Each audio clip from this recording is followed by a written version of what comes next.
तेलंगाना में ज्यादा सीटों की जुगत में भाजपा कांग्रेस केसीआर के सामने घर और आधार बचाए रखने की चुनौती। लोकसभा की 17 सीटों वाले तेलंगाना में 3 दलों के सपने मचल रहे हैं। भारत राष्ट्र समिति को हटाकर 5 महीने पहले राज्य की सत्ता में आई कांग्रेस 5 वर्ष पुराने प्रदर्शन को पीछे छोड़कर विस्तार की जुगत में जुटी है, तो दक्षिणी राज्यों से अतिरिक्त सीटें प्राप्त करने की कोशिश कर रही भाजपा को भी तेलंगाना से इस बार अच्छी बढ़त की उम्मीद है। अलग राज्य बनने के 10 वर्ष बाद पहली बार दो राष्ट्रीय दलों से मुकाबले में फंसी बीआरएस के सामने पुराने प्रदर्शन को बनाए रखने की चुनौती है। अब की रुख बदला सा है। पिछले संसदीय चुनाव में बीआरएस को 9, भाजपा को 4 और कांग्रेस को 3 सीटें मिली थी।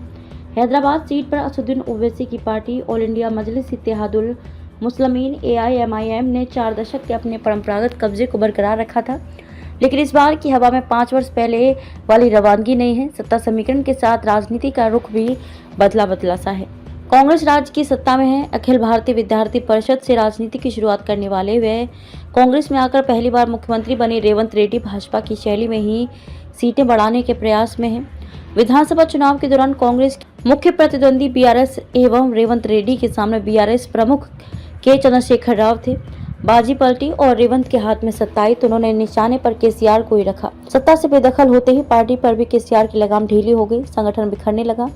बीआरएस के 3 विधायक कांग्रेस में भी शामिल हो चुके हैं। हैदराबाद के मेयर विजय लक्ष्मी ने भी पिता केशव राव के साथ बीआरएस को झटका देते हुए कांग्रेस का दामन थाम लिया है।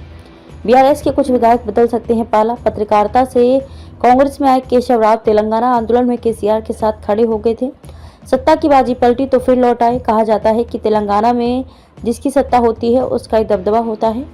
अभी रेवंत रेड्डी के नेतृत्व में कांग्रेस की सरकार है तो इसका फायदा भी उसे ही मिल रहा है। आने वाले दिनों में बीआरएस के कुछ अन्य विधायक भी पाला बदलकर भाजपा या कांग्रेस में जा सकते हैं। भाजपा का दल बदलुओं पर दांव।